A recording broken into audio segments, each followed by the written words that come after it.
Good morning students. पिछले video में हमने रानी इकाई के बारे में जानकारी प्राप्त की थी, जिसमें हमने देखा था कि बच्चों की मांग को ध्यान में रखकर पिताजी एक ताज रानी नामक घोड़े को उनके घर पर लाते हैं। फिर ताज रानी किस तरह बच्चों के दिल में अपना स्थान बनाती है, फिर ताज रानी के साथ बच्चे और उनके अन्य प्राणी निक्की और रोजी किस तरह खेलते हैं, और फिर ताज रानी पर सवार होने का कार्यक्रम जब शुरू हो गया तो किस तरह का उनका यह कार्यक्रम रहा।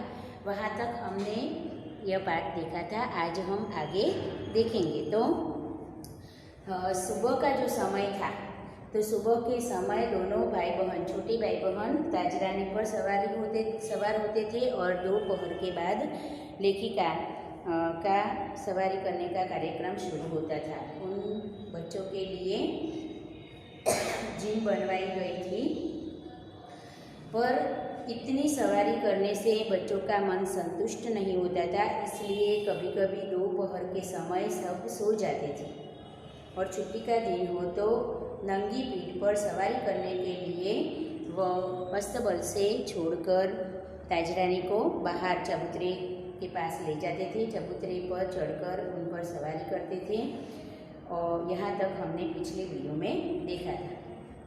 तो अंत में एक छुट्टी के दिन अस्तबल में भी हम रानी पर सवारी करते थे। उसके गर्दन पकड़कर झूलते रहते थे और स्टूल के सहारे उसकी पीठ पर बैठते थे और ऐसे बैठते थे जैसे कोई मयूरासन पर हम बैठे हो। फिर भी हमें संतोष न था, तो अंत में एक छुट्टी के दिन दोपहर में सबके सो जाने पर हम रानी को खोलकर बाहर ले गए और चबूतरे पर खड़े होकर उसकी नंगी पीठ पर सवारी करके बारी बारी से अपनी अधूरी शिक्षा की पूरी परीक्षा लेने लगी। यह स्वाभाविक ही था कि ताज रानी हमारी अराजक प्रवृत्तियों से प्रभावित हो जाती थी। ऐसी प्रवृत्तियाँ जो हम करते थे जिससे ताज रानी प्रभावित हो जाती थी हमारी कार्यों से। वास्तव में बालकों में चेतना के विभिन्न स्तरों का बोध न होकर सामान्य चेतना का ही बोध होता है।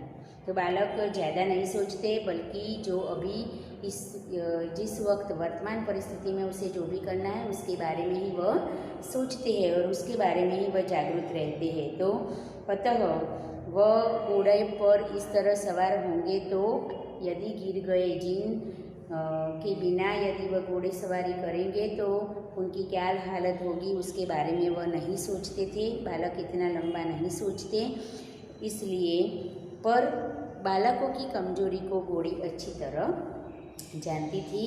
अतः उनके लिए पशु पक्षी वनस्पति सब एक परिवार के ही होते हैं। निक्की रानी की पूंछ से झूलने लगता था। रोजी इच्छा अनुसार उसकी गर्दन पर उछलकर चढ़ती और नीचे कूदती थी और हम सब उसकी पीठ पर ऐसे गर्व से बैठते थे मानो मयूर सिंहासन पर आसीन हो। हम सब उसकी पीठ पर ऐसे सवार होते थे जैसे मयूरासन पर बैठे हो। रानी हम सब की शक्ति और दुर्बलता जानती थी।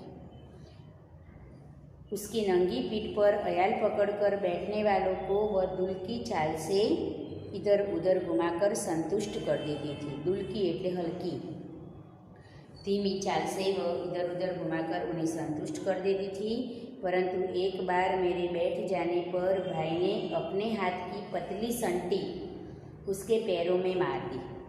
एक बार ऐसे तो हम इस तरह घूमते रहते थे, रानी भी हम गिर न जाए उसी प्रकार धीरे धीरे हमें घुमाकर संतुष्ट करती थी। पर एक दिन ऐसा हुआ कि मैं जब सवार हुई तो भाई ने उसके पैरों में पतली संटी लगा दी और पतली संटी उसके पैरों में मार दी। चोट लगने की तो संभावना ही नहीं थी, परंतु धीरे से उसने एक संटी मारी थी तो चोट तो उसे लगी होगी ऐसा हमें नहीं लगा, परंतु इससे न जाने उसका स्वाभिमान आहत हो गया या कोई दुखद स्मृति उभर आई। का स्पर्श होने पर उसका स्वाभिमान क्षत विक्षत हो गया या फिर उसे कोई दुखद घटना याद आई, पता नहीं क्या हुआ, पर वह ऐसे वेग से भागी मानो सड़क, पेड़, नदी, नाले सब उसे पकड़ बांध रखने का संकल्प किए। नदी, नाले, सड़क, पेड़ों को बांधकर पकड़ कर रखने का उसने जैसे संकल्प किया है, इतनी तेजी से वह भागने लगी। क्यों भागी वह पता नहीं था। उसके स्वाभिमान को चोट पहुंची या कोई उसे दुखद घटना याद आ गई, उसके बारे में तो हम नहीं जानते, पर वह इस तरह भागी कि जाने सबको अपने आप में समेट लेना चाहती हो। कुछ दूर मैंने अपने आप को उस उड़न खटोले पर संभाला। इतनी तेज जा रही थी जैसे उड़न खटोला, तो कुछ देर तो मैंने अपने आप को संभाला, कुछ देर दूर तक तो मैंने अपने आप को उड़न खटोले पर संभाला, परंतु गिरना तो निश्चित था। इतनी तेजी से वह जा रही थी, फिर उस पर जीन भी नहीं था, जीन भी रखी हुई नहीं थी, तो गिरना तो निश्चित ही था। मेरे गिरते ही रानी मानो अतीत से वर्तमान में लौट आई। जैसे ही मैं उस पर से नीचे गिरी, तुरंत ही वह रुक गई, जैसे अतीत में वह खो गई थी और फिर वापस वर्तमान में आ गई हो। इस प्रकार वह वहाँ पर स्तब्ध बनकर खड़ी हो गई, वर्तमान में लौट आई और इस प्रकार निश्चल खड़ी रह गई जैसे पश्चाताप की प्रस्तर प्रतिमा हो। पश्चाताप उसे मन में हुआ हो कि मेरे कारण ही इस बच्चे को चोट पहुंची है, इसका प्रायश्चित कर रही हो। ऐसी पश्चाताप की मूर्ति के समान वह वहाँ पर स्थिर बनकर खड़ी रही। साथियों की चीख पुकार से सब दौड़े और फिर बहुत दिनों तक मुझे बिछौने पर पड़ा रहना पड़ा। साथियों की चीख सुनकर तो सब दौड़े आए, पर मैं तो गिरी थी। जो चोट मुझे लगनी थी वह तो लगी ही थी, इसलिए मुझे कई दिनों तक बिस्तर में पड़ा रहना पड़ा। स्वस्थ होकर रानी के पास जाने पर वह ऐसी करुण पश्चाताप भरी दृष्टि से मुझे देखकर हिनहिनाने लगी कि मेरे आंसू आ गए। जब मैं कई दिनों के बाद स्वस्थ हुई, स्वस्थ होने के बाद मैं जब उसके पास गई तो जैसे उसे पश्चाताप हो रहा हो, इस तरह वह मेरी सामने ऐसी करुण दृष्टि से देखती रही कि मुझे रोना आ गया। इस तरह रानी को भी अपने महादेवी को गिराने का जैसे बहुत बड़ा दुख था। वह पश्चाताप भरी दृष्टि से लेखिका को देख रही थी और उन्हें देखकर हिनहिनाने लगी कि लेखिका की आंखों में भी आंसू आ गए। एक बार भाई के जन्मदिन पर नानी ने उसके, ये दूसरी घटना उन्होंने, ये घटना के बारे में दूसरी घटना बताते हैं कि रानी ने किस तरह भाई की मदद की थी। तो एक बार भाई के जन्मदिन पर नानी ने उसके लिए सोने के कड़े भेजे। सामान्यतः हम कोई भी नया कपड़ा या आभूषण पहनकर रानी को दिखाने अवश्य जाते थे। बच्चों का स्वभाव होता है कि जिससे वह प्यार करते हैं, जिसके साथ पूरा दिन अपना समय बिताते हैं, खेलते रहते हैं, तो कोई भी नई चीज़ उनके पास आए तो सबसे पहले उसे दिखाते हैं। तो यहाँ पर भी कोई भी नई चीज़ उनके लिए लाई जाती है तो तुरंत ही बच्चे क्या करते हैं, घोड़ी को दिखाते हैं। तो जन्मदिन के दिन सामान्यतः हम कोई भी नया कपड़ा या आभूषण पहनकर रानी को दिखाने अवश्य जाते थे। सुंदर छोटे छोटे शेर मुंह वाले कड़े पहनकर भाई भी रानी को दिखाने गया। भाई का जन्मदिन था और जन्मदिन पर नानी ने उसे शेर मुंह वाले એટલે સિંહના મોઢાના આકારના કડા લાવીને भाई को भेंट दी थी। तो भाई वह पहनकर खुश होकर रानी को दिखाने गया और वहाँ जाकर न जाने भाई के दिल में क्या विचार आया, तो उसने वह कड़े निकाल दिए और घोड़े को पहना दिए, रानी को पहना दिया। वह सुंदर छोटे छोटे शेर मुंह वाले कड़े पहनकर भाई भी रानी को दिखाने गया और न जाने किन प्रेरणा से वह दोनों कड़े उतारकर रानी के खड़े सतर्क दोनों कानों में वलय की तरह पहना दिया और अपने हाथ से वह कड़े उतारकर रानी के कानों में पहना दिया। फिर हम सब खेल में कड़ों की बात तो भूल गए, रानी को पहना दिया, फिर वह भूल गए कि कड़े की कोई बात ही उन्हें याद नहीं थी। संध्या समय भाई के कड़े रहित हाथ देखकर, संध्या के समय भाई के हाथों पर कड़े नहीं थे, इसलिए कड़े रहित हाथ को देखकर जब माँ ने पूछताछ की, जब माँ ने पूछा तब खोज आरंभ हुई पर कहीं भी कड़ों का पता नहीं चला। जब माँ ने उसके कड़े रहित हाथ देखे तो माँ ने पूछा, तब पता चला कि उसके कड़े कहीं गायब हो गए। भाई तो भूल ही गया था, बच्चे भी भूल गए थे कि कड़े कहाँ रखे थे। फिर कड़ों की खोज शुरू हुई पर कड़ों का कुछ पता नहीं चला। रानी अपने कान को खुरों से खोदती और हिनहिनाती रही। फिर अंत में बाबूजी का ध्यान उसकी ओर गया। रानी अपने कान को पहले खुरेदती थी, फिर जहाँ पर कड़े रखे गए थे उस जगह को खोदती थी, अपने पैरों के खुरों से, नाखूनों से उसे खोदती रहती थी और हिनहिनाती थी। अंत में बाबूजी का ध्यान उसकी ओर गया और उन्होंने मिट्टी हटाने का आदेश दिया। तो रानी की ये क्रिया देखकर, रानी जो कुछ कहना चाहती थी उसकी वह प्रतिक्रिया देखकर बाबूजी ने मिट्टी खुदवाने का आदेश दिया। जहाँ पर रानी ने इशारा किया वही जगह पर किसी ने कुछ गहरा गड्ढा खोदकर दोनों कड़े गाड़ दिए गए थे। तो रानी के कानों से निकाल कर, भाई ने तो रानी के कानों पर वह कड़े पहना दिए थे, पर रानी के कानों से निकाल कर किसी ने बड़ा गहरा गड्ढा खोदकर उसमें वह कड़े गाड़ दिए थे, रख दिए थे।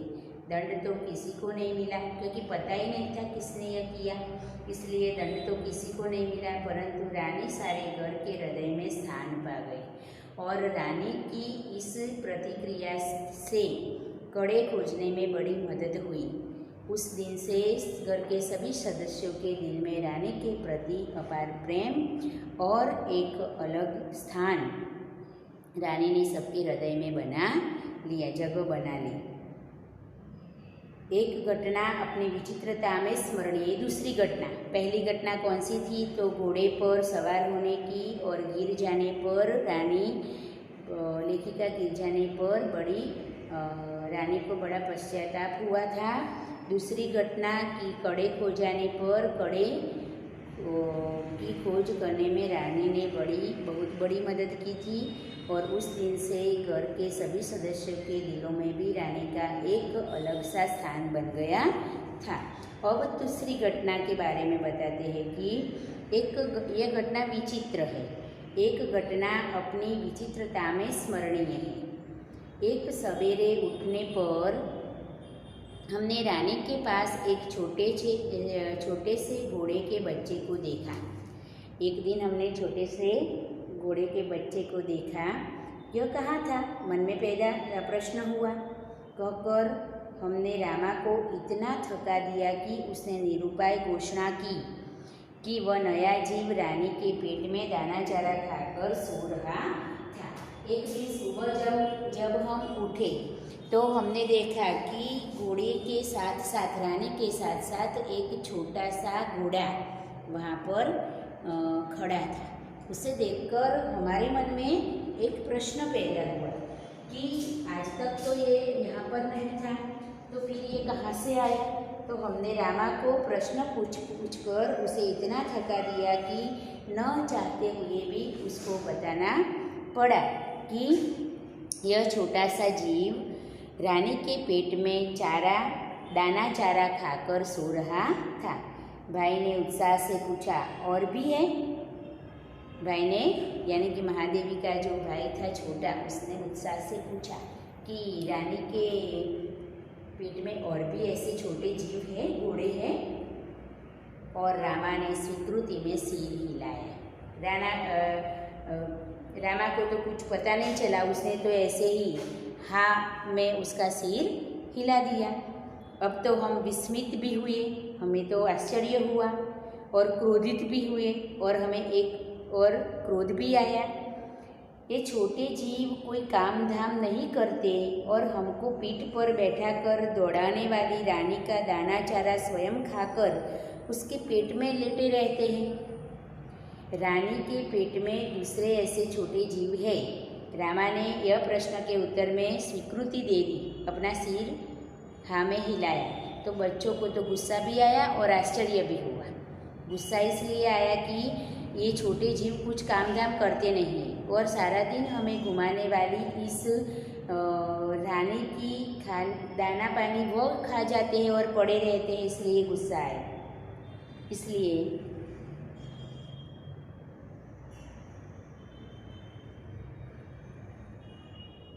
दौड़ाने वाली रानी का दाना चारा स्वयं खाकर उसके पेट में लेटे रहते हैं। भाई ने कहा, रानी का पेट चीरकर हम कम से कम एक और बच्चा घोड़ा निकाल लें। भाई के दिमाग में एक और विचार आया कि यदि ऐसे जीव रानी के पेट में है तो उसका पेट हम फाड़ देते हैं और उसमें से एक दूसरा जीव हम ऐसा घोड़ा निकाल देते हैं। 3 भाई बहन थे तो तीनों के लिए एक एक घोड़ा हो जाए, इसलिए ऐसा उसे विचार आया। तो भाई ने कहा, रानी का पेट चीरकर हम कम से कम एक और बच्चा घोड़ा निकाल लें। तब बच्चे घोड़े पर वे छोटे भाई बहन बैठेंगे और रानी मेरी सेवा में रहेगी। तब छोटे जो जीव है, छोटे घोड़े हैं, वह दोनों छोटे भाई बहन के लिए रहेंगे और रानी मेरे लिए रहेंगी। तो इस तरह तीनों भाई बहन के 3 घोड़े हो जाएंगे। प्रस्ताव मुझे भी उचित जान पड़ा, मुझे भी अच्छा लगा। पर जब 1 दोपहर को वह कहीं से शाक काटने का चाकू ले आया, तब मेरे साहस ने जवाब दे दिया। भाई ने तो अपना विचार भी रख दिया और उसका अमल करने के लिए, उसका पेट फाड़ने के लिए कहीं से चाकू भी ले आया। तब मैं ये न कर सकी, उसके हाथ से चाकू लेकर रानी के पेट को फाड़ने का काम मैं नहीं कर पाऊंगी, ऐसा मुझे लगा। साहस ने चाकू ले आया, तब मेरे साहस ने जवाब दे दिया। एक और भी समस्या की और हमारा ध्यान गया। पेट फाड़ने के बाद, जब पेट हम फाड़ देंगे उसके बाद हम उसे जोड़ेंगे कैसे, सिएंगे कैसे, वह समस्या भी हमारे सामने खड़ी हुई। तो एक और भी समस्या की और हमारा ध्यान गया। और ये दोनों शब्द लिखते समय आपको ध्यान रखना है। और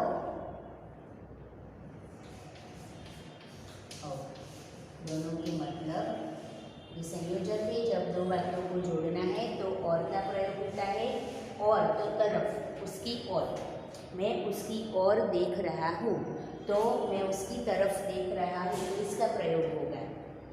मैं और मेरा भाई यहाँ से जाएंगे, तो यहाँ पर ये 2 मात्रा वाला और लिखा जाएगा। तो आपको ये दोनों शब्दों में क्या डिफरेंट है वह ध्यान में रखना है, क्योंकि लिखते समय यदि आप गलती करते हैं तो ये दोनों शब्दों के कारण वाक्य रचना बदलने की पूरी संभावना है। इसलिए आपको जब भी ऐसी कुछ बातें बताई जाए तो उसे सच में अपने दिमाग में बिठा लेना है, क्योंकि तब आप भूल रहित अच्छे से अपना लेखन कार्य कर पाओगे। इसलिए सारी बातें आपको याद रखनी है। यहाँ पर एक समस्या और खड़ी हो गई थी कि उसका पेट हम चाकू से फाड़ तो दे, पर फिर उसे जोड़ेंगे कैसे, वहाँ से बच्चा निकाल कर पेट में से। शाक काटने का चाकू ले आया और तब मेरे साहस ने जवाब दे दिया। एक और भी समस्या की ओर हमारा ध्यान गया। आखिर हम रानी का पेट सिएंगे कैसे? उसे फाड़ तो देंगे पर उसे जोड़ेंगे कैसे? माँ की महीन सी सुई से तो सीना संभव नहीं था। महीन એટલે बहुत छोटी। तो माँ जिस सुई से कपड़ा सीती है तो उससे तो उसका पेट सिया नहीं जाएगा, तो सीना संभव नहीं था। टाट सीने का बड़ा सूजा, बड़ा सोया, सूजा यानी कि बड़ा सोया, टाट यानी कि जो शण के बड़े बड़े थैले आते हैं वो, तो टाट सीने का बड़ा सूजा रामा की कोठरी में रखता था, जहाँ हमारी पहुँच नहीं थी। टाट सीने का जो बड़ा सूजा था, सोया था, वह रामा अपनी कोठरी में रखता था, पर इतनी ऊंचाई पर रखता था कि हम वहाँ पहुँच नहीं पाते थे। कुछ दिनों के उपरांत जब रानी का अश्व शिशु कुछ बड़ा होकर दौड़ने लगा, तब हमें न अपना क्रोध स्मरण रहा न कुछ प्रस्ताव। तो इस तरह बच्चों के दिल में रानी का पेट काटने का ख्याल तो आ गया, और पेट काटने के बाद किस तरह उसे सिएंगे यह सोचने पर उन्होंने उसका पेट काटने का जो कार्यक्रम बना रखा था उसे वहीं पर स्थगित कर दिया। फिर थोड़े दिनों बाद वह छोटा जीव था वह बड़ा हो गया, और फिर उस पर भी सवारी का कार्यक्रम शुरू हो गया। तब न हमें उस पर कोई क्रोध रहा और न ही हमने जो प्रस्ताव रखा था वह स्मरण रहा। इस तरह यहाँ पर रानी की साथ जुड़ी हुई 3 बातें लेखिका ने हमें बताई। पहली कि लेखिका और उसके भाई बहन जब उस पर सवार होते थे तब किस तरह गिरी और किस तरह रानी ने पश्चाताप किया। दूसरी, कड़े खो जाने पर किस तरह रानी ने उसे कड़े खोजने में मदद की। और तीसरी घटना, रानी के पेट में दूसरे भी ऐसे छोटे जीव ऐसा सोचकर बच्चों की जो हरकत थी उसके पेट फाड़ डालने की, उसके बारे में लेखिका ने बताई। सारी बातों से हमें बच्चे कितने भोले होते हैं, कितने निर्दोष होते हैं, उसके बारे में हम जान सकते हैं। और हमें लेखिका के दिल में इस प्राणियों के प्रति कितना लगाव और प्रेम है वह भी हमें इस कहानी के माध्यम से हमें देखने को मिलता है। यहाँ पर हम कुछ शब्दों के अर्थ देखेंगे कि प्रस्तर यानी कि प्रतिमा,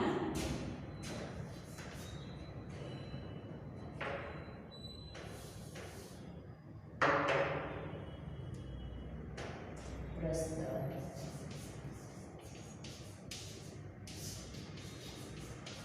प्रतिमा, प्रस्तर प्रतिमा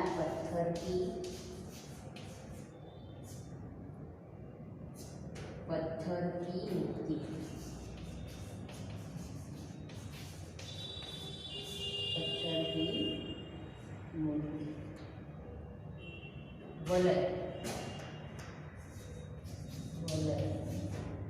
कंकण,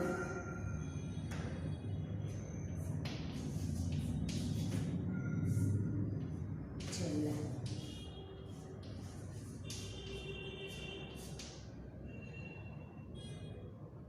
संटी, सोटी,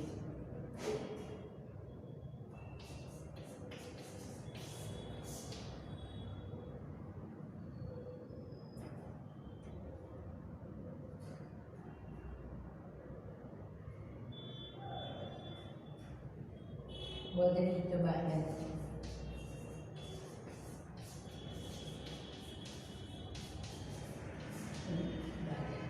आँखों में बसना, हृदय में समाना, आँखों में बसना, हृदय में समाना,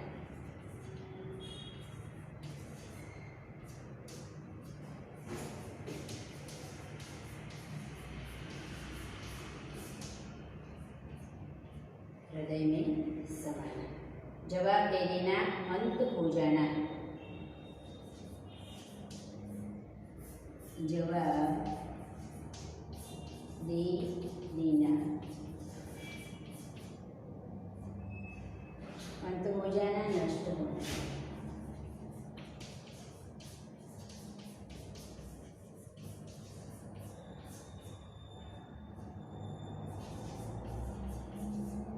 नष्ट होता। तो ये सारे शब्द आपको अपने नोटबुक में लिखने हैं। शब्दों के अर्थ लिखेंगे तब जाकर आपको अच्छे से पाठ समझ में आएगा। इसलिए आपको ये सारे शब्दों के अर्थ लिखने हैं। अब हम उसके स्वाध्याय के बारे में देखेंगे। एक वाक्य में उत्तर दीजिए, रानी कौन सी साहित्यिक विद्या है, यानी कि रानी इकाई का साहित्य प्रकार क्या है। तो रेखा चित्र। लेखिका ने रानी के अलावा और कौन कौन से चरित्र लिए हैं। तो लेखिका ने रानी के अलावा रोजी यानी कि उनकी कुतिया और निक्की यानी कि उनका नेवला जैसे और भी चरित्र लिए हैं, अपनी कहानी में लिए हैं। लड़कों ने स्मृति पत्र में किस अन्याय की बात की थी। तो अंग्रेज के बच्चों के पास छोटे घोड़े होते हैं, वैसे अपने पास न होना व अपने साथ अन्याय है। इस अन्याय की बात लेखिका ने पिताजी के सामने रखी थी।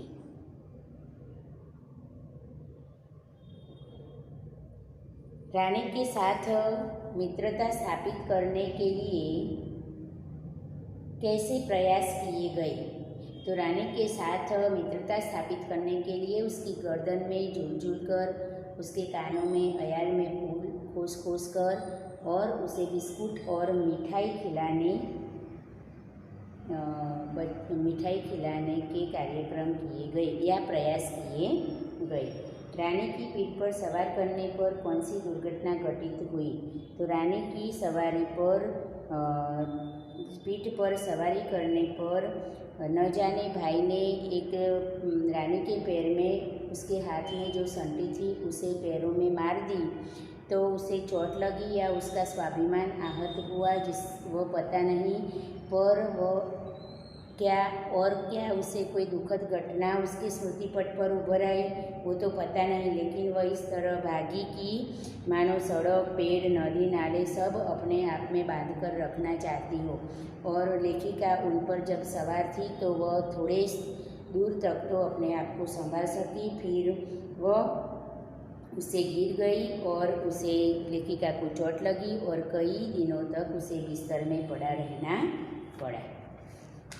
यहाँ पर शब्द समूह के लिए एक शब्द ज्ञान में वृद्धि करने वाला। तो ज्ञानवर्धक, बच्चे सरलता से कर सके ऐसी प्रवृत्तियाँ, तो बाल सुलभ प्रवृत्तियाँ, और घोड़े पर बैठकर की जाने वाली सवारी तो घुड़सवारी। फिर विरुद्धार्थी शब्द है अपराधी तो निरपराधी, प्रसन्नता तो अप्रसन्नता, दंड तो पुरस्कार और माफ़ी दोनों भी चल सकता है। नंगी पीठ तो जीन युक्त पीठ। फिर देश निकाला देना, देश से निकाल देना। कान खींचना तो सजा देना। दृष्टि फिसलना, किसी चीज़ का बहुत चिकना और चमकदार होना। बिछौने पर पड़ा रहना, बीमार रहना। हृदय में स्थान पाना, प्रिय होना। सिर हिलाना तो स्वीकृति देना और जवाब देना तो किसी चीज़ का नष्ट या निष्क्रिय हो जाना। इस तरह आपको इस स्वाध्याय में से प्रश्न 1 और 2, 3 और 4 प्रश्न आपको लिखने हैं और तैयार करने हैं। Okay, thank you.